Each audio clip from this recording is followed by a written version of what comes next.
예, 여러분 반갑습니다. 오늘 이야기 나눌 이미지입니다. 오늘은 하지정맥류 2부 원인 치료와 명현 현상에 대해서 살펴보겠습니다.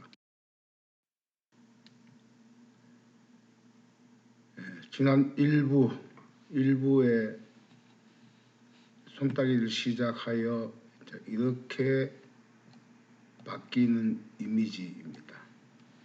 미국에 사시는 분이 실시간으로 치료 후에 제게 사진을 보내주고 있습니다.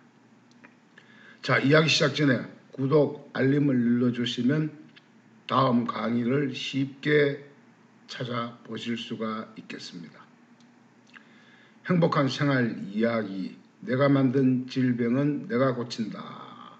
이번 117번째 이야기는 하지정맥류 2부입니다. 원인 치료, 미세 치료와 명현 반응에 대해서 살펴보겠습니다. 자, 첫 번째. 자, 기본 손따기 이후 명현 현상과 치료 후기를 살펴보겠습니다. 지금 손따기 이후에 염증이 이마로 지금 빠져나오고 있죠. 또 눈두둑이 막 부어오르기 시작했습니다. 이게 명현 현상이에요. 자, 첫 번째. 기본 손따기 이후 하수 처리 종말장인 신장이 살아나면서 이 몸속에 있던 깊숙하게 있던 염증들이 내가 좋지 않고 다친 곳 이런 부위에서 빠져나오기 시작합니다.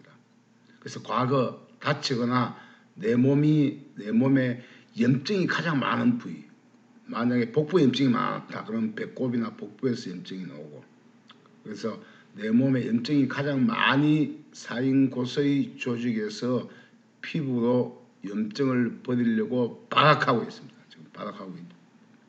이는 몸의 현상이 생겨요. 두 번째, 남편 얼굴이 이러다 보니까 부인이 놀라서 이유를 문의하였습니다. 그래서 제가 이런 이야기했습니다. 아마 남편분이 어릴 때 아마 그 이마 쪽에 큰 충격을 받았을 거예요. 하니까 바로 또 사진을 이렇게 찍어서 이마 쪽에 꿰맨 자국이 이만큼 크죠. 지금 이는 꿰맨 자국 사진을 찍어서 또 올렸어요. 그래서 바위에서 박아 꿰맨 자국의 사진입니다.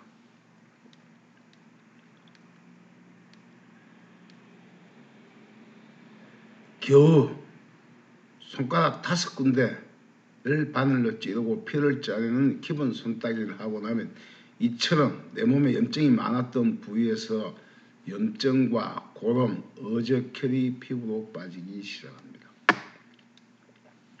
네 번째, 건강한 사람은 명현 현상이 전혀 생기지 않아요. 오히려 자연의 섭리에 따라 해가 뜨면 눈이 딱 뜨이고 또 해가 지면 잠을 잘 준비를 합니다. 그래서 자연의 섭리에 따라 충분한 수면과 오히려 깊은 잠, 숙면에 취할 수 있게 됩니다. 그런데 이 몸이 좋지 않을수록 호전 반응, 즉 명현 반응이 크게 일어나는데, 이 명현 반응 현상은 제 강의 59강에 보면 명현 반응에 대한 치료의 법칙이 잘 나타나 있습니다. 한번 살펴보세요. 주된 명현 현상을 살펴보면, 나는 손을 따고 났더니 온몸에 막 몽둥이로 맞은 것처럼 온몸이 지금 아프다. 이러면 췌장의 염증이 빠져나와서 당뇨병이 고쳐지는 신호입니다. 나는 아침에 손 따고 나니까 눈곱에서 막 콩알 만한 이런 눈곱이 나온다 하면 이거는 심장병이 고쳐지는 신호예요. 나는 손을 따고 나니까 이상하게 생리를 하는데 갑자기 막 자궁에 염증이 빠지면서 생리를 하는데 막 핏덩어리, 막 소간과 같은 핏덩이를 쏟아내기도 합니다. 또는 학창시절에 복부에 구타를 심하게 당했다. 그러면 배꼽에서 피고름이 막 나오기도 합니다. 또 림프절이 많이 막힌 사람은 갑자기 막 기량에서 막 사타구니에서 염증이 빠지면서 막 습진, 피부에 떡이 지기도 합니다. 근데 한결같이 몸이 점점 좋아지면 아픈 부위가 심장 쪽에서 먼 쪽으로 염증이 빠져나오거나 통증이 나타납니다. 처음에는 심장 주위에 염증 안 좋은 것이 나오다가 점점 이제 뭐냐, 예를 들면 엉덩이 뭐 꼬리 쪽에 염증이 나왔다. 그러면 꼬리 쪽 염증이 다 빠지면 그 다음에는 무릎 쪽에 또 뭔가 또 부순 같은 것 염증이 올라오고, 무릎 나오고 나면 몸이 더 좋아지면 그 다음 장단지, 그 다음 발목, 발끝에서 또 이상 생겼다. 그러면 이제 거의 병이 다 나아가는 거예요. 자, 하지 정맥류 일부까지 치료 과정을 잠시 살펴보겠습니다. 어릴 때 바위에 부딪힌 경기 후유증의 염증이 이마 깊숙한 곳에, 머리 깊숙한 뇌 속에 잠복해 있다가 손따기 이후에 염증이 피부로 빠져나오는 명현현상을 이겨내고 완치되는 과정입니다. 손 따고 바로 그 다음날 이런 현상이 생겼다가 3살 지나니까 이제 막 이게 염증이 더 많이 빠져나오고, 지금 현재 이제 피부가 깨끗해졌죠. 피부가.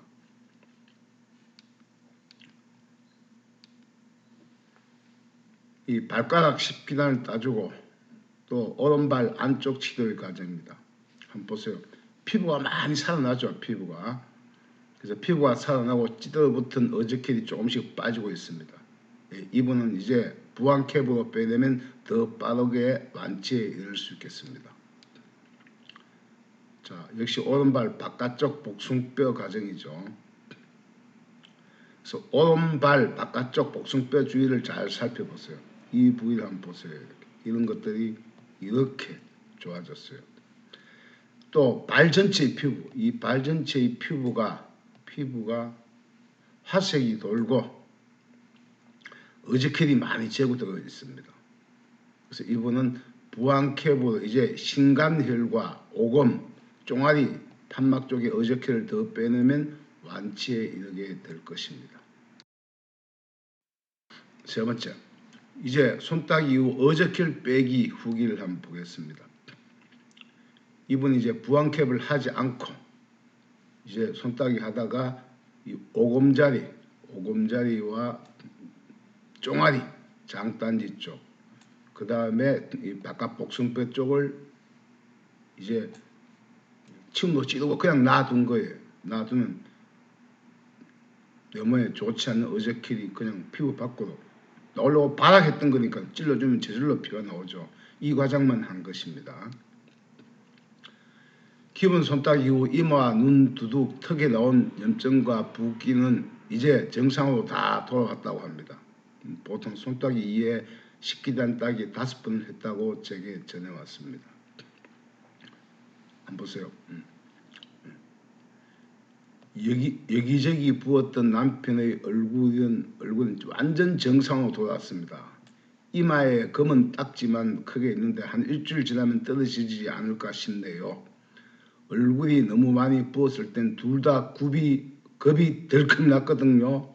그거 참 신기한 일입니다. 이런 이야기가 카페에 후기에 올려진 글입니다. 세 번째, 이제 판막과 어저킬 빼기를 했네요.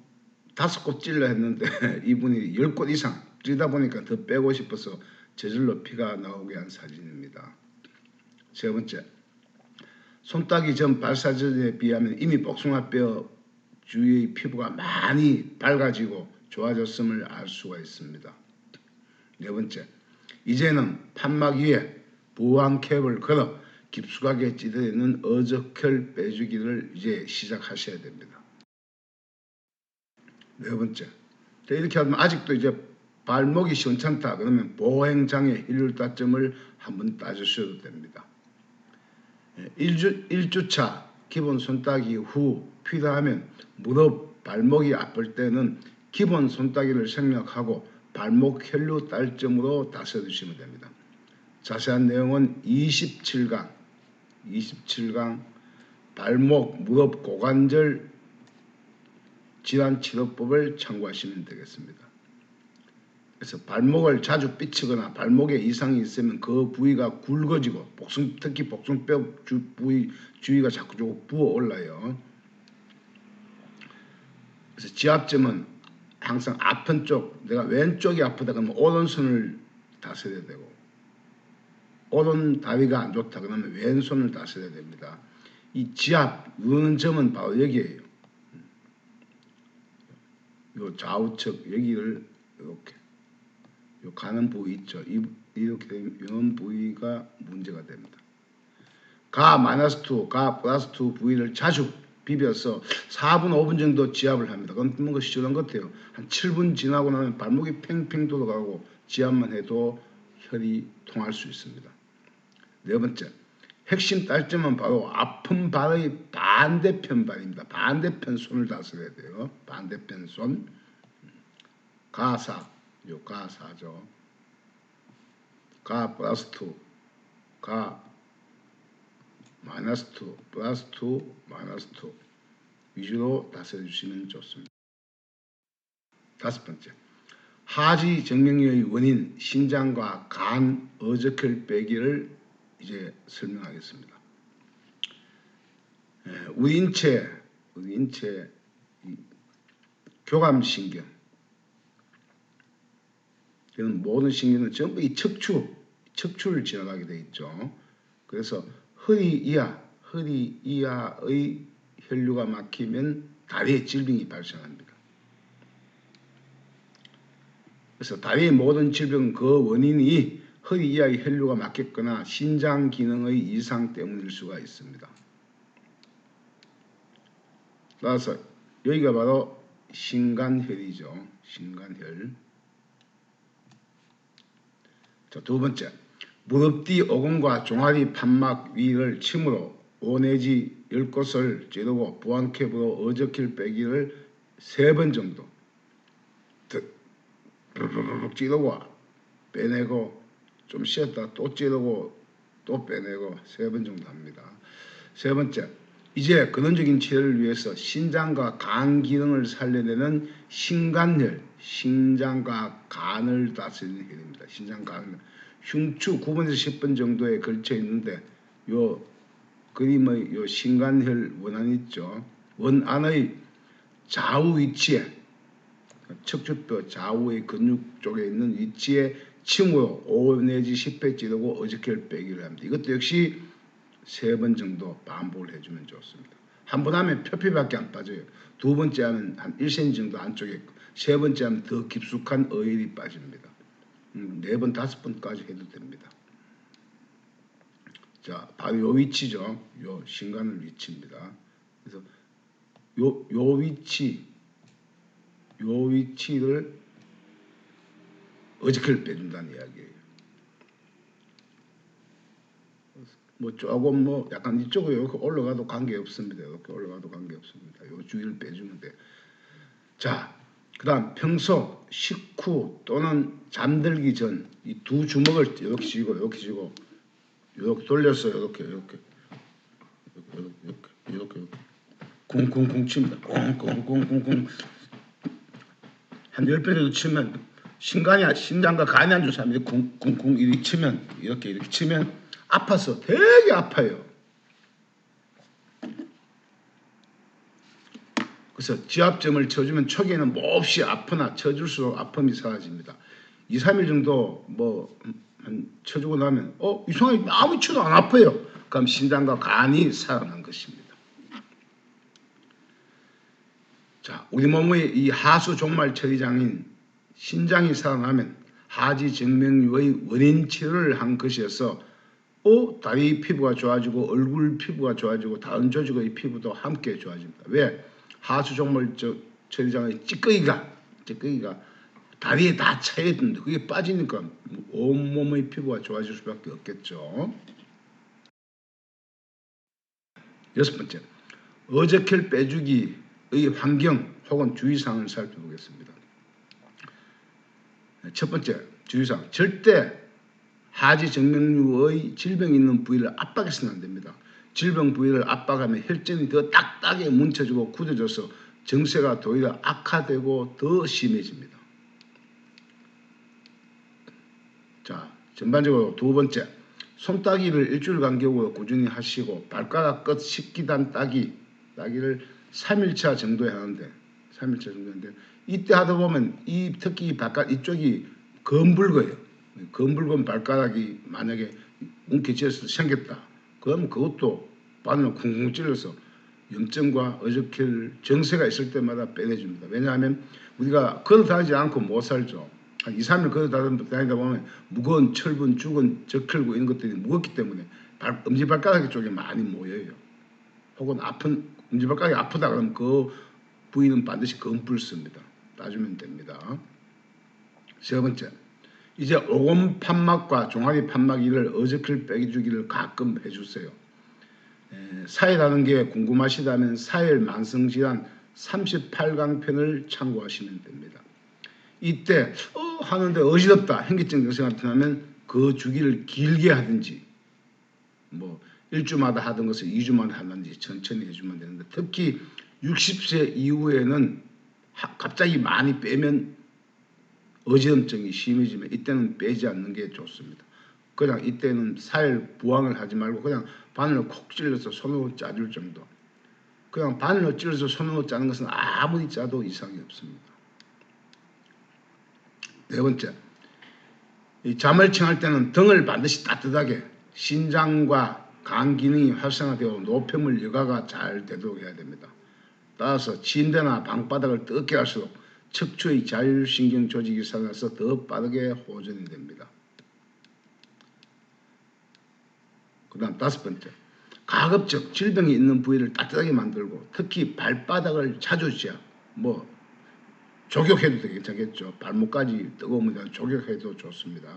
지압하면 해당 기관이 살아나고 혈전이 녹아 모세혈관이 더 빠르게 살아납니다. 이 내용은 17강 발의 지압과 조격편을 참고하시면 됩니다. 이 발바닥 지압은 손으로 치든지 아니면 안마기로 치든지 초음파침으로 자극해도 좋습니다. 나는 신장이 안 좋다 하면 여기를 치면 되겠고, 나는 속이 불편하다 여기를 치면 되겠고, 나는 심장이 안 좋다 여기를 치면 되겠고, 나는 치질이 있다 그러면 여기 이 부위가 군살이 생기고 여기가 딱딱해져요. 여기를 쳐주고 따뜻하게 데워주면 됩니다. 그래서 여섯 번째, 천천히 꼭꼭 씹어서 오시가면은 체내 활성산소가 줄어들고 그래서 치료 효험이 높아집니다.